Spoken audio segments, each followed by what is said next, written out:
I got to throw a police officer in the trunk. It was awesome, man. I loved it. To be real with you, most of the stories about Casey I can't tell y'all. I don't know what he was doing, but somehow he set the sink on fire. Luckily, we didn't get caught or killed, you know. And his dad's cussing me out, going, "Why did you do that?" And he went crazy.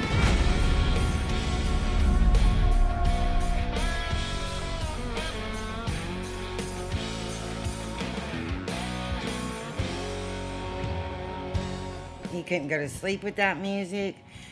He loved music. From the time I can remember when Casey got big enough to know what was going on, he was always an entertainer. My name's Greg Raffle, and I've known Casey since he was a baby. And he's always been a real good kid, real respectful, real polite. The bond or the relationship that we have, I think, was the typical aunt and nephew bond. He was very loving, a sweet little boy. He was tender-hearted and kind, and would hug you and make you feel wanted. So we had a good relationship.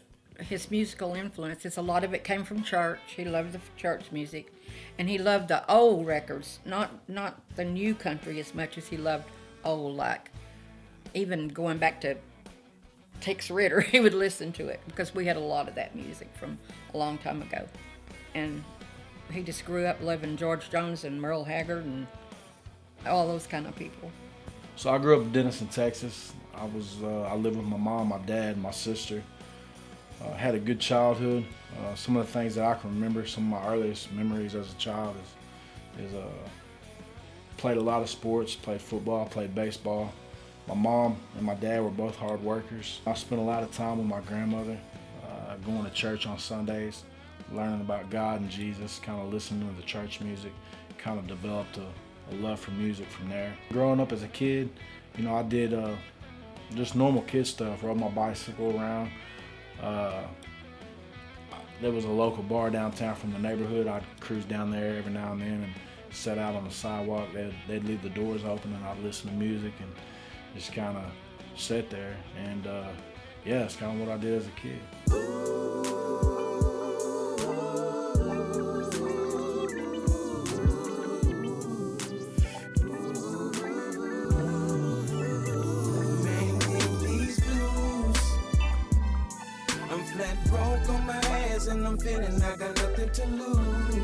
My name's Joey Wagner. I've known Casey since 7th grade probably. I really got to know him the summer of going to 8th grade. That's when I realized that he lived around the corner from me. When we rode our bicycles around, we weren't riding down your typical movie, you know, neighborhoods where the grass is green, where the hedges are trimmed. My first impression of Casey was kind of a loner, a kid that you could tell was from the school of hard knocks. You know, when I met Dad, I understood because Dad's a legit tough guy, no BS guy, you know, and Casey kind of exhibited that. He was kind of the mentality of a street kid, but he had a family. You know, a lot of kids were street kids without a family, but Casey had a family. But he was that tough, kind of lone wolf personality. But he had kind of a sense of rebellion at that time. As a teacher, coach of over 30 years, you know, you see kids and at some point you know that they're going to have a fork in their life in which direction they're going to go. And again, because of Casey's mentality and the persona and the school of hard knocks thing, you know, he could have went the other direction. Coach Guest was one of those people that I think a lot of young men need in their life. Not only was he a father figure at times, he was a great man. He was a great coach, a great leader. And there were times, you know, even in the summer where he would come by my house as a young kid and he would pick me up and he would take me to workouts and he'd take me to 7-on-7 practices and things like that. And he really just kind of molded me and pushed me into the person that he knew I could be. I was headed down the wrong path and he kind of kept me on track. I went to his dad's house one day and I seen the birthday cake, and Johnny said it's his birthday today, so you know I had a guitar and an amp in my car, and I thought, you know, I'm just gonna give this to Casey. So I went in my car, got the guitar out, and brought it in. You could see in his eyes, man, he was excited. And we went in his room with it, and I showed him how to hook it up and all that. And we tuned the guitar, gave him a little tuner with it, and I taught him to Smoke on the Water. We sat there for an hour or so, going those 3 chords, Smoke on the Water. That was the first time I ever got any kind of musical instrument, and you know, I just kind of fell in love with it. So I leave, I get a call the next day, and his dad's cussing me out, going, "Why did you do that?" I'm like, "What, man?" He goes, "Give him that damn amp. He's been playing that thing, turned up to 10 since you left."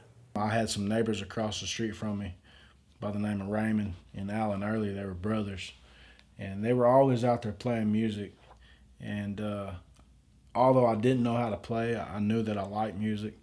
And I would just sit outside riding my bike up and down the road, and they were always just playing old school country music, a little bit of blues, just about anything you can think of. They were playing it.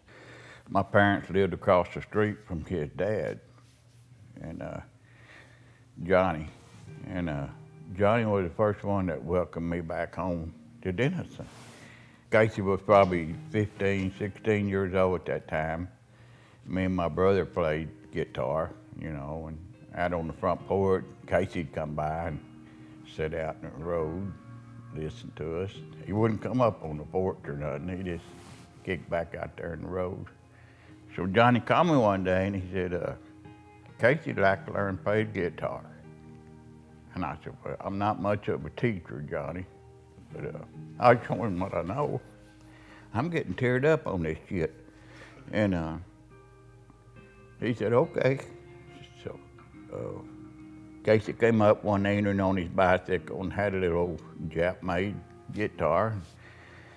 He said, "Dad said you'd show me some chords. Go to the lake and impress the girls this summer." And I said, "Well, hey, all right, I'll show you some." So I showed him 3 chords, and he went crazy. He just went, his career just went off.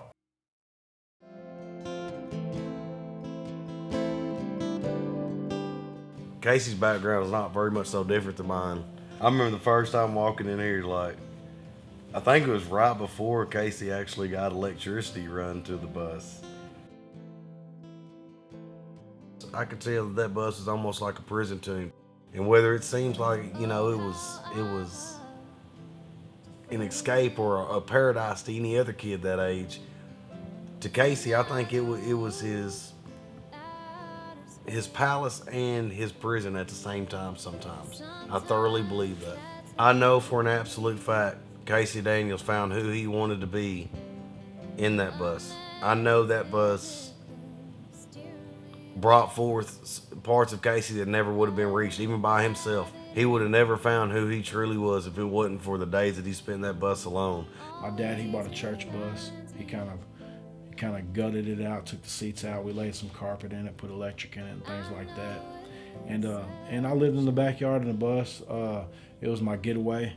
It was kind of my first chance that I ever had to have a sense of freedom. It's kind of where I really developed a passion for music. Without the bus and being out there and figuring out what I wanted and who I wanted to be at an early age, you know, I'm very thankful. And the one thing about Casey that I respect more than anything is not once in the damn near 20 years that I've known him have I ever heard him complain about anything once.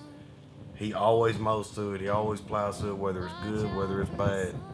He never complains. He never does. I applaud him for everything he's done. Grit, grind, hustle, get gravel in his crawl. He's done it all. He's done it by himself.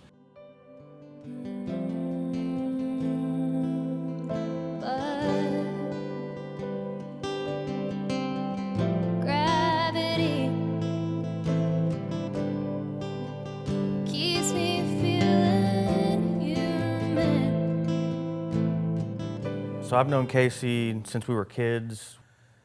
And maybe after football practice one day, Casey just had a guitar, and I knew he jammed, and I was kind of in bands and stuff like that. So Casey comes over. He's sitting on the edge of my bed. We got the mics, we're recording. We cut maybe, a ton of tunes that day. And he was writing, incredible songs then.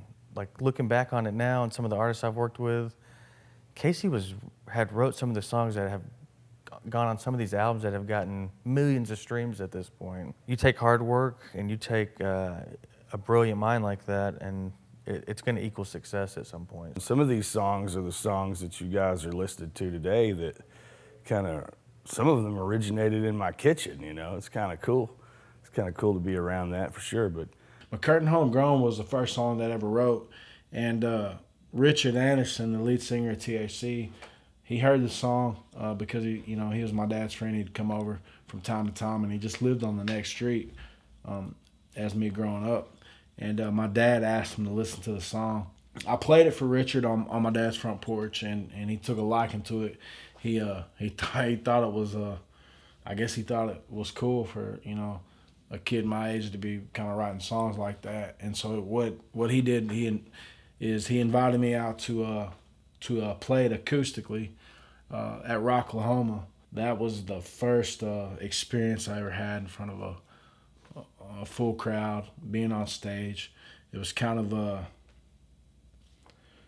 moment that music kind of got in my blood, so to speak. he just wanted to keep taking it to the next level and to the next level. He was determined, to be whatever Casey Daniels is, Well, he already had his own impression of himself, and that always impressed me with him, because he kind of saw where he wanted to go, and he never veered off the path to get there. I always admired him for that, because he has a heart to push on when things get tough, and people would tell you can't do it, it's never going to work, blah, blah, blah. Bullshit, he can do it because he's showing you he's going to do it. He's going to prove you wrong.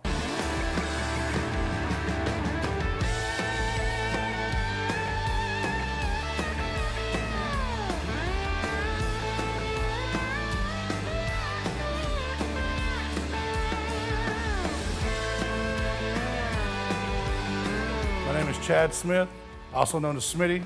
I'm the road manager, business partner, and Casey Daniels' right-hand man. Chad and I, we think a lot alike, and he's one person to this day that will listen to any idea I have, anything that I want to do, whether it seems really crazy or seems like a good idea.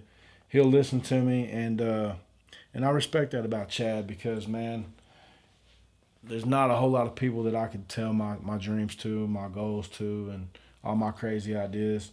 And Chad's been my right-hand man, my road manager, my buddy. He's been a friend, and we've done so many great things together. And he's given me really the first opportunity I ever had playing music, and he kind of lit that fire in my soul to want to chase this dream head on, man. First time I met Casey was in a bar I owned in downtown Denison, Texas, known as Smitty's. He walked in with a guitar on his back and a news crew behind him. The show was sold out with 1,000 people in the attendance. We took the paper, and there he was. And so I called Johnny. I said, tell, Casey come up here and autograph this for me. So I remember him pulling up with his dad in the pickup, and he didn't even get out. I took the paper out there to him.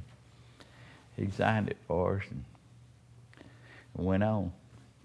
Guys, I'm so excited to bring you Casey Daniels. There's going to be a lot of your fans, I'm sure, that are going to be tuning in. But we've also got quite a few listeners from outside of the state. Why don't you kind of give them a taste or an idea of what your sound is like, what your influences are? And yeah, we're a Texas country band straight out of Denison, Texas. I kind of write songs for people that come from nothing and never had anything. And all my songs are from the heart. A little bit of southern rock with a little bit of traditional country mixed in there as well. That's a perfect description. I'd say that absolutely describes your style. Some of the lyrics he comes up with, it just blows my mind, because I don't have a brain like that, I can listen to music, play it by ear or whatever, but as far as writing a song, I don't know how he does it. and that many songs. It just, no matter how many he writes, he still comes up with more and more and more and more. And the lyrics are killer. They always are. Love his songs.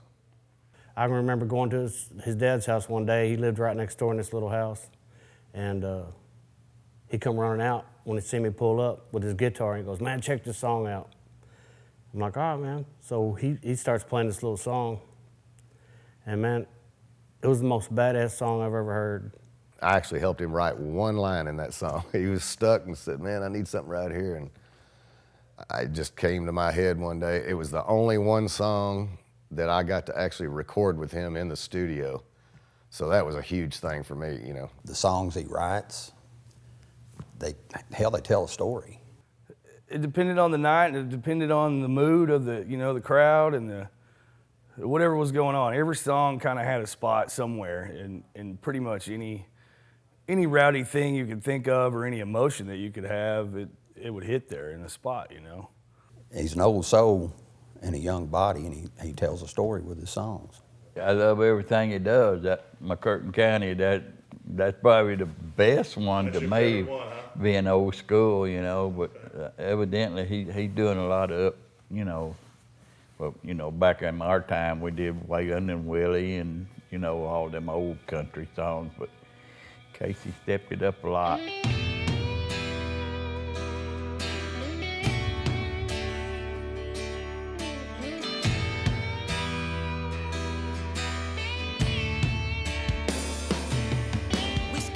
He always worked with this guy named David. David is incredible, right? But he's like, man, we're kind of just like doing this myself. He's like putting out content that's like next level, right? Yeah, I'm getting high 'cause I'm no on a shirt, staring down the face of a double bed. But one of the most fun times I've had with Casey is making modern day cowboy video. That was one of the coolest videos that I've ever been in. It's really the only video I've ever been in, but it was really awesome, man. But his dad's dad was in it, my dad was in it. Me and his dad got to be in the front. I got to throw a police officer in the trunk. It was awesome, man. I loved it. He's editing videos, he's writing treatments, storyboarding stuff. I mean, he's writing songs. His daughter's in the video, and I mean, he had it all laid out at that point. I mean, it's hard enough to have songs. It's hard enough to be good a singer. It's hard enough to be good at all this. Like, he's the whole package. You know, when I look back on my life now and I think about growing up, my dad was always one step ahead of the game. He always kept me out of trouble. And when I really think about it, it's like my dad kind of built the tunnel for success for me and kind of told me to go through it, and whatever's waiting on the other end is mine. And I kind of owe a lot of it to my dad.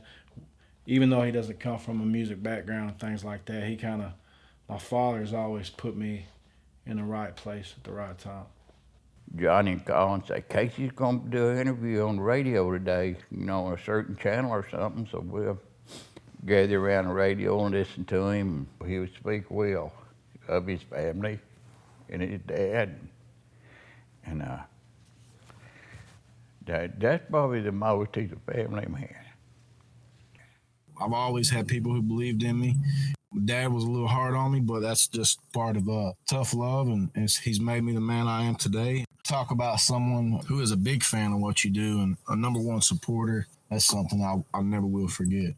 I can remember him combing his hair back and singing, "You Ain't Nothing But a Hound Dog." I loved Elvis Presley. I loved him. There was no hesitation with Elvis, for boys and girls. And the girls would always go for Perry Como and Frank Sinatra until Elvis came, and Elvis kind of brought us together. Popping pills, different color, burning rubber, smoking kush, sipping syrup. It's a syrup, ain't got no words. Tell that hoe I'm Elvis Presley. Oh, tell that hoe I'm Elvis Presley. Oh, yeah. I remember nights I used to sell it white. I remember nights I used to sell it white. I call it Elvis Presley. I call it Elvis Presley. As far back as I can remember, I always wanted to be a gangster.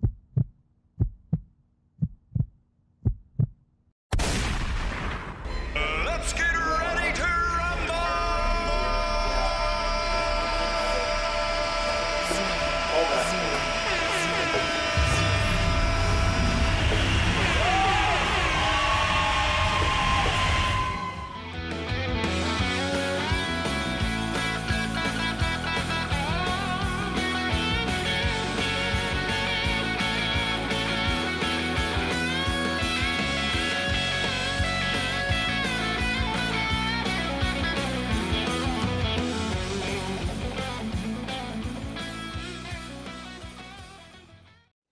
average nobody. Get to live the rest of my life like a schnook.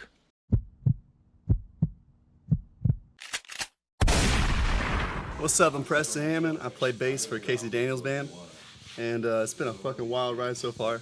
I know when we first met Casey, he showed up with this kind of like, we don't fuck around attitude. We trying to get shit done. So we showed up, we got to work, and we've been working ever since. Ever since, probably been a good year. I've been watching these guys practice out here and kick and tail in and really nailing it and impressing the shit out of me. I'm Dylan Dunn. I play electric guitar for Casey Daniels and the Dead Angels, and a memory that sticks out for me is when we first met.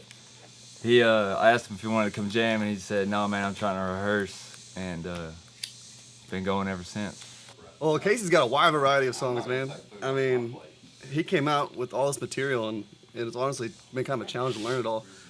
But I'm just glad we're not running out of songs. What's up? I'm Gunner. I play drums for Casey Daniels and the Dead Angels, and I'm having the time of my life playing with my boys, having fun every night. Their music is down to earth, and it makes sense in my life because I do a lot of things they're talking about in their music. My name's Joshua Wright, and I play lead guitar, and it's been a cool run. I really enjoyed coming out here and playing these shows and getting on these stages with all these people, man. I'm just thankful that I get to watch these young musicians do their thing and progress day by day. And it's a beautiful thing, and they got a lot to be thankful for, and I hope they go all the way. Now we want to update you on some breaking news. Deputies say a local man has been operating a moonshine still. Don't you know how much moonshine sells for? You could probably get $20 to $100 a gallon for it. If you want to sell moonshine. Moonshine.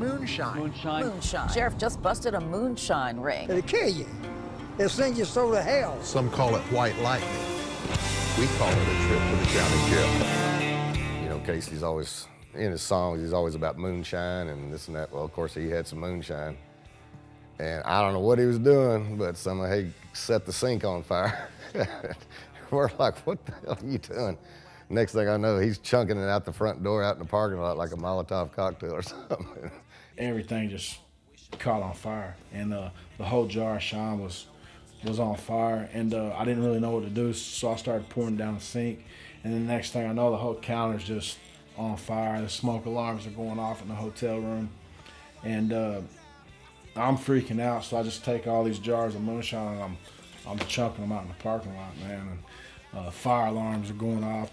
The phone in the hotel is ringing, and they come upstairs and they're like, "What is going on?" You know. I tell you that's a day that stuck with me for till now. That's the first thing that came to my mind when you said that. Started going to all these places and meeting all these people, and just turned into a wild ride for a minute. We had a lot of fun. It's probably hard for me to sit down and spit out all the stories that we have, but there's plenty of them for sure. Another topic for another day, I guess. It was genius. He could sell out all these venues, go to Hanks. He was putting on these rowdy shows, just underground. He didn't fit within the lines, and it takes some balls to be able to just step out and do this. He had this attitude, and he owned that character. He gets a pretty rough crowd in there, and I don't have that wherewithal anymore like I used to. And we would always go back over there to the Boom Boom Room and party, and he had that swimming pool, and there we had all these chicks, man. It was like Playboy Mansion over there for an evening. It was quite cool. There's drunk people running down the street naked and everything else. It was quite hilarious. Luckily, we didn't get caught or killed, But sure, we pissed somebody off. Casey he's a marketing genius. I would say like a hustler. But it's like tactically, so it's like street hustler meets, Harvard almost and he tactically knows exactly how to target people. He knows the finances it takes to cut multiple albums is insane. So for him to grow what he's grown, I just think, man, that is an insane amount of hustle, because I know it's hard enough to cut a single nowadays, much less, he's got albums on top of probably hundreds of unreleased music you know, like Prince style, like from the vault, like, so. Grow a lot of leaf up in McCurtain County. So, you know, municipal stuff, you know, glaucoma and stuff. Some of us used to do some of that stuff, but anyway, you can take all this shit out. But anyway, that went over real big with our people and his dad. And so anyway, a couple more weeks went by and he came back and he said, "Show me some more cards." So I did. I showed him, you know, 3 more cards and, you know, 3 frets down as far as I'm just a rhythm player. And so he learned them, and he come back and he said, "My dad likes that Johnny Cash song you do." He said, "You show me how to do that." So I showed him how to do that, and again, he just excelled. You know, he's got his own bus and everything today. And I was on the highway going about 65, 70 miles an hour, and guy hit me head on collision, smack. I was hitting a quarter-ton truck, smashed the car, totaled it. My body was in shock. I was in a bit of a trauma. Passed out on the side of the highway. 5 days later, I did a follow-up, and they said my body was still in trauma. So I think just being in that wreck and kind of going through that kind of really was a wake-up call for me. And I don't take a single day, a single minute for granted. I don't waste any time. One thing I've always said about him is Casey will do anything for anybody. And he's always said the same thing about me, even on stage. He said, "Man, there's a guy here that'll make me a peanut butter jelly sandwich in the middle of the night, you know, if I ask him to." That's what Casey's like. You know, he's helped me with so much stuff over the years. He gave me a huge opportunity, and we always rode together to every show, and, you know, I'd haul his trailer or whatever, and it's just, yeah, we've been tight ever since, you know.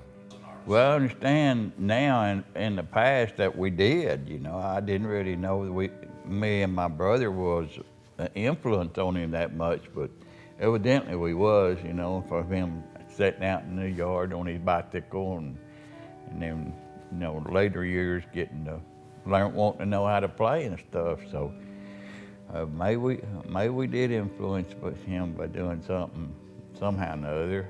I knew he played, but I didn't realize until I was reading an article that he taught himself to play. And I took guitar lessons for like that long, so I know how difficult that is. I'm listening to Jelly Roll, Brantley Gilbert, and Casey Daniels pops up in between all these famous people. Casey has over 14 million combined streams. 14 million. Like, I work with a lot of artists, have a lot of great artist friends. I'm in bands. I can say that I can probably add all of them together and they don't equal 14 million. This guy has a lot of heart and he has a lot of drive, and he's appreciative too, you know, of all of his fans. I can say that. He never missed a moment to stop and talk to somebody or blow them off or, you know, be an asshole about anything. He deserves it. He really deserves it. I agree. He's put the work in. I want to see him succeed and be what he wants to be.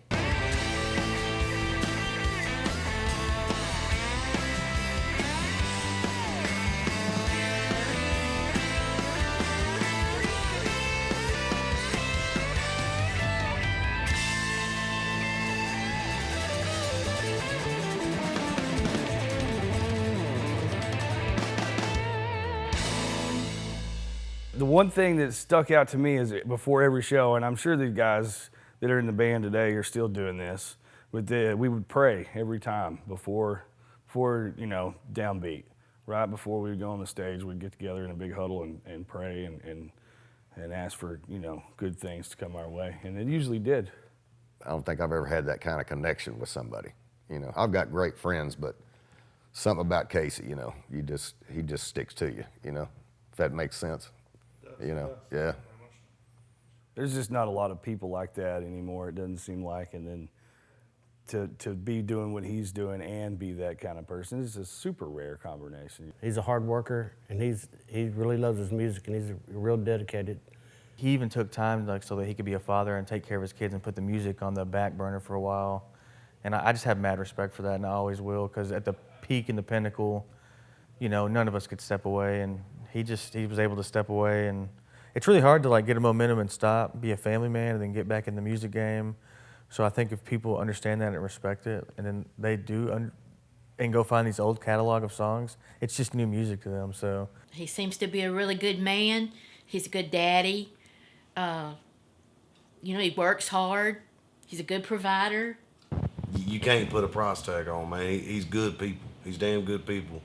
And he's went through his fair share of heartaches. I've seen him shed tears over lyrics he wrote, and I've seen him bust his knuckles on somebody's forehead over the same line. I mean, that's been Casey. He's always the same. The last time I saw Casey, this kind of puts everything in perspective. The last time I saw him, I was getting gas at the gas station, and he had his girls in the back. They just went to get ice cream, you know. And this was, I'm trying to think. I think it was during the day on a Saturday, so I know that night he probably had a gig. But he, you know, he was taking time to spend with them before he went and did his thing, man. And that just, again, it speaks volumes. My whole life's been a 50-50 chance. There are no handouts for people like me. That's why I'm sitting here talking to you guys. From the first sold-out show to the first million streams, for the first things of everything that Casey Daniels has done, I look forward to the future and what it's going to bring. You know, just super proud of him, man, and all he's accomplished. But the exciting thing is not only what he's done, but what he's going to do.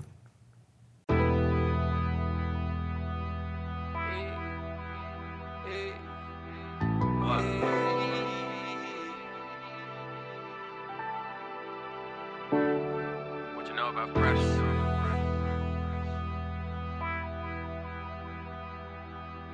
What you know about pain?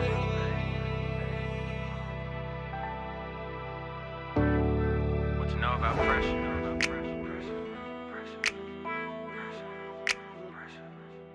What you know about pain? Love. What you know about pressure? What you know about pressure? What you know about pain? What you know about pain? What you know about feeling like nowhere to go? You just stuck in the rain. You stuck in the rain. What you know about storm? What you know about storm? Skin hugging your frame. Hugging your frame. What you know about being numb to the point you ain't feeling the thing? You ain't feeling the thing. If you knew what it took. If you knew what it took. Really what I put in. Really what I put in. Every door open got locked before I knock. Had to kick that bitch in. Had to kick that bitch in. If you knew the pressure I had to apply, the devil can't win. The devil can't win. And so many times I had to get back up, had to do it again. Had to do it again. Love.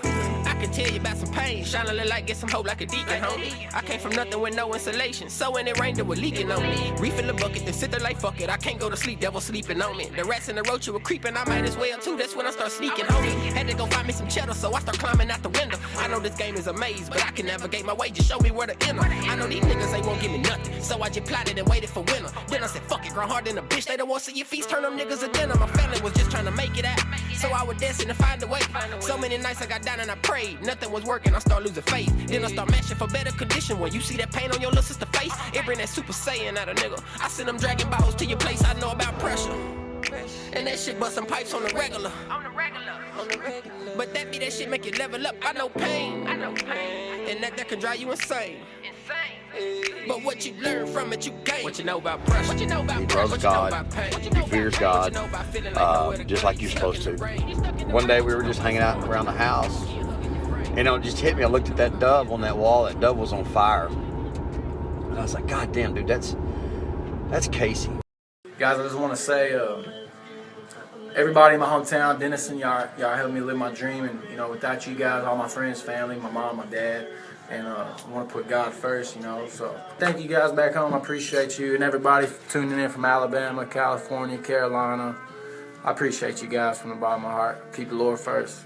Peace. Let me think how I'm going to start this. Say something. Talk to me a minute. Talk. So, Romain Early, can you tell us your name, how you met Casey, and what was he like as a kid? Well, the same thing we just did? No, I just... Motherfucker.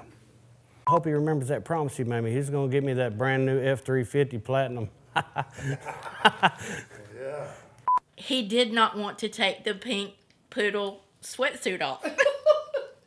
The only way I would take it off and wash it, and he would put it right back on. So he wore that practically the whole time he was there. God damn.